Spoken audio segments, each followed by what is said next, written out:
masuk Yahudi, Buddha, Hindu, Komposen, tidak ada masuk Kristen. Orang Kristen juga begitu, hampir semua orang Kristen kalau murtad juga masuk Islam. Nah, maka di lapangan cuma dua agama ini saja yang selalu tarik menarik. Nah, apabila orang Kristen masuk Islam, dia mempunyai beberapa keuntungan. Pertama, dia akan menjadi pengikut Nabi Muhammad. Kedua, tidak meninggalkan Yesus, karena Yesus Nabi Isa, Nabi kita juga yang sangat kita muliakan dan kita iman. Ada orang Kristen kalau mau masuk Islam, mereka berdosa. Aduh, nanti meninggalkan Yesus sudah begitu baik, bahkan rela mati disalib untuk menebus mereka. Kok tega amat mau ditinggal? Enggak, masuk Islam justru akan menjadi pengikut Nabi Isa, tapi dalam arti yang sesungguhnya. Kemudian yang ketiga, dengan masuk Islam menjadi seorang mu'alaf, insya Allah dosa-dosa yang lalu diampuni oleh Allah Subhanahu Wa Taala. Ya. Lihat, bagaimana kalau kita yang masuk Kristen? Pertama meninggalkan Nabi Muhammad, ya kan? Dikira menjadi pengikut Yesus, padahal tidak. Masuk Kristen bukan menjadi pengikut Yesus, tapi pengikut Paulus. Karena Kristen ini agama yang dibuat dinamakan oleh Paulus, bukan oleh Yesus. Kemudian yang ketiga, dikira bakal masuk surga karena Yesus Tuhan dan Juru Selamat. Dan kenapa? Menurut saya masuk neraka, dan bukan kata saya, kata Quran. Karena kalau orang Islam masuk Kristen, otomatis dia akan menuhankan Yesus. Menuhankan Yesus berbuat dosa syirik. Dosa syirik sesungguhnya dosa yang tidak akan diampuni oleh Allah. Quran mengatakan, laqad kafara allazina qalu innallaha wal masih ibnu Maryam. Kafirlah orang-orang mengatakan bahwasanya Allah adalah salah satu dari yang Allah adalah Al-Masih putra Maryam. Laqad kafara allazina qalu innallaha thalithu tsalasa. Kafirlah orang-orang mengatakan bahwasanya Allah salah satu dari tiga. Dan tempatnya di mana? Di neraka. Jadi bukan kata saya, kata Quran ya. Kenapa? Karena masuk Kristen otomatis dia akan menuhankan Yesus ya, karena Yesus Tuhan dan Juru Selamat. Padahal Yesus Juru Selamat, betul. Tapi Yesus Juru Selamat hanya untuk Bani Israel saja. Boleh baca Kisah Rasul pasal 13 ayat 23. Lihat di Alkitab, Kisah Rasul pasal 13 ayat 23. Di sana tertulis, dan dari keturunannya lah sesuai dengan yang telah dijanjikannya, Allah telah membangkitkan seorang juru selamat bagi orang Israel, yaitu Yesus. Kalau itu Yesus juru selamat, tapi hanya untuk Bani Israel saja. Dan periodenya sudah lewat, sudah digantikan oleh Nabi kita Nabi Muhammad. Bahkan yang mengatakan akan datang seorang Nabi setelah dia, Yesus sendiri yang mengatakan dalam Quran surat 61 ayat 6 kalau salah kita lihat. Dan Nabi Isa sendiri mengatakan bahwa aku ini adalah rasul bagi kaum Bani Israel, dan sepeninggalku akan datang seorang rasul sesudahku namanya Ahmad. Nah, jadi kita lihat sini. Jadi kalau kita perbandingannya ini rugi kita, ya kan? Lebih untung orang kita masuk Islam daripada kita masuk Kristen. Nah, daripada kita murtad. Di Al-Quran mengatakan orang yang murtad sia-sia amalannya, tempatnya di mana? Kekal di neraka. Ini nanti bisa dibaca di 10 alasan ini ya. Satu contoh babi ya. Babi haram ya. Alkitab cetakan lama, Alkitab cetakan baru ya, sudah diganti babi hutan ya. Ini diganti babi hutan ya. Saya yakin di Alkitab beliau ini semua sudah diganti babi hutan. Padahal Alkitab zaman dulu babi yang haram. Ini Bapak bisa lihat. Nah, jadi Injil ini saya terjemahkan ke dalam berbagai bahasa Jawa, bahasa Padang, bahasa apa saja ya. Injil bahasa Jawa, tapi Arab bisa dilihat. Bahasa Batak kita ada. Bapak, Ibu, dan saudara-saudara ya. Sekali lagi sangat menarik. Sayang waktu kita sudah habis. Nah, barangkali Pak bisa minta waktu dulu Pak penutup dari Pak Paulus itu. Ya, gimana Pak? Ada kata penutup ya. Jadi yang terakhir, Al-Quran ya. Setelah saya masuk Islam, saya bangga dengan keislaman saya. Saya telah menjadi pengikut Nabi Muhammad sekaligus pengikut Nabi Muhammad. Dan setelah saya masuk Islam, saya pelajari apa Alkitab, saya pelajari apa Quran. Ternyata satu-satunya kitab suci yang sangat-sangat memuliakan Nabi satu Yesus justru Quran. Surat 3 Ali Imran 45. Di sana dikatakan Nabi Isa adalah salah seorang terkemuka dunia dan akhirat, dan termasuk salah seorang yang dekat dengan Allah.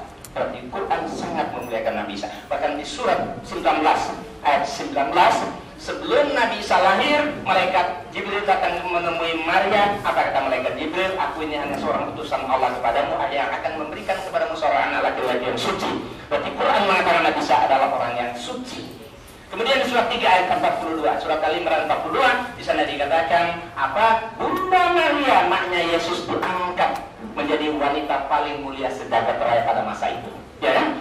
Jadi Quran sangat memuliakan Bunda Yesus bersama ibunya Bunda Maria. Bahkan Bunda Maria dianggap menjadi salah satu wanita paling mulia sejagat raya. Nah, kita bisa bayangkan betapa Quran sangat memuliakan Nabi Isa dan Bunda Maria. Kalau Quran itu, saya katakan kalau Quran itu buatan Muhammad, ngapain maknya Yesus yang dimuliakan jadi wanita paling mulia sejagat raya? Maknya sendiri dong, Siti Aminah. Iya kan? Iya. Wahyu apa wahyu yang dia terima, itu pula yang dia sampaikan, tidak ditambah, tidak dikurang. Demikian. Terima kasih. Bapak dan Ibu, ada sesuatu sedikit lagi yang ingin sampaikan oleh Pak Pendeta. Kita beri waktu 1 menit saja karena waktu sudah habis. Terima kasih.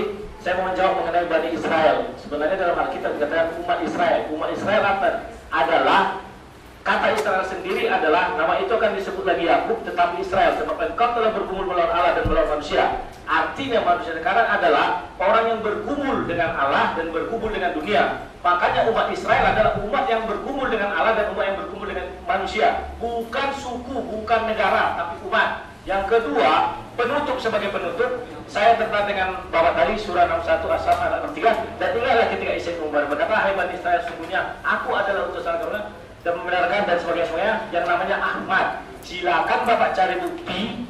Jika ketemu, saya akan menjadi Muslim, di mana Isa mengatakan bahwa menubuatkan Ahmad itu menjadi Nabi. Ada.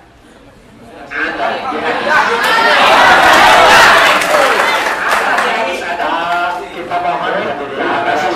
Rasulullah sesungguhnya aku mempunyai beberapa nama. Aku Muhammad, aku Al-Hasil, aku Al-Basir, aku adalah Isa. Pak, Isa lupa, Isa. Iya, Isa yang mengatakan Isa itu ayatnya ada di Injil. Isa ayatnya ada di Injil, bukan di. Saya punya Injil, sudah saya bilang. Saya punya Alkitab terkomplit seluruh Indonesia. Saya punya Alkitab tidak ada nama Yesus, semua Isa. Ada? Baik, kapan dia usah bawa? Saya kira.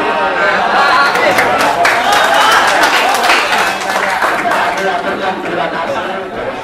Kami percaya bahwa semua kita tidak ada bias. Mudah-mudahan ini awal dari dialog ke depan untuk membawa kita kepada pencerahan yang kita inginkan.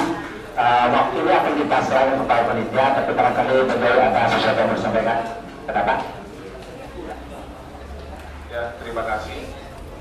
Mungkin ini hanya untuk berdiskusi soal perbedaan dan beberapa kesamaan. Saya pikir ada yang dipetik hikmahnya antara dan untuk pribadi masing-masing dan komunitas masing-masing. Bagaimana sebaliknya kita hidup berdampingan. Saya juga melihat adanya gairah kita memang untuk berdiskusi mendalami masing-masing daripada kitab suci kita masing-masing, sehingga penerapannya sebenarnya yang lebih diharapkan implementasinya ke masyarakat supaya ini menjadi, katakanlah menjadi berbuah apa yang menjadi dari kitab suci itu masing-masing menjadi berbuah. Dari beberapa, saya kemarin ada dari Jakarta, sama seperti Pak Domo. Saya dari Jakarta, saya ketemu dengan beberapa kiai. Saya disampaikan oleh Pak Yai soal pentingnya kerukunan, bahwa kiai pernah berbicara begini. Dia sudah membaca beberapa kitab. Dalam dialog ini terjadi, kitab melihat, dia bertanyakan itu pada Gus Dur. Gus, saya sudah baca bahwa sebenarnya yang ingin disembelih itu bukan Ishak, tapi Ismail.